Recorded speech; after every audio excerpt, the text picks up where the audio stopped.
حیا عورت کی زینت۔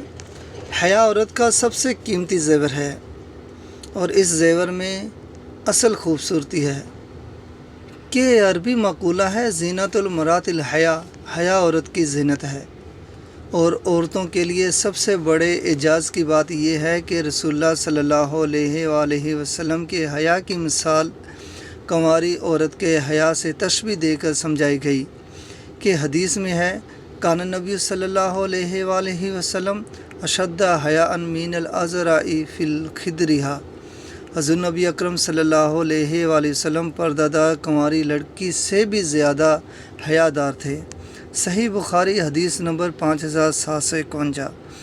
حیا اور پردہ وہ نعمت ہے جو جنت میں بھی ہوں گے کہ جنتی حوروں کا ایک وصف یہ بھی بیان کیا گیا ہے کہ وہ اپنے شوہروں کے علاوہ کسی دوسرے کی طرف نظر اٹھا کر دیکھنے والی نہیں ہیں۔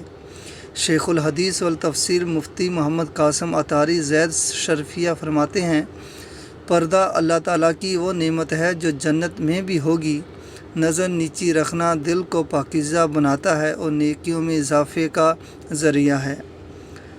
حیا کی اہمیت کا اندازہ اس واقعے سے لگائیں کہ حضرت ام الخلاد رضی اللہ تعالیٰ عنہا کا بیٹا میدان جنگ میں شہید ہو گیا اور آپ نقاب اوڑھے ہوئے تھی۔ لوگوں نے کہا آپ نے اس وقت بھی نقاب ڈال رکھا ہے، تو آپ نے ایسے الفاظ ادا کیے جو سونے کے قلم سے لکھنے کے قابل ہیں، میں نے بیٹا کھویا ہے حیا نہیں۔ اللہ کریم ان صحابیات کی حیا کا صدقہ تمام مسلمانوں کو زیور حیا سے آراستہ فرمائے۔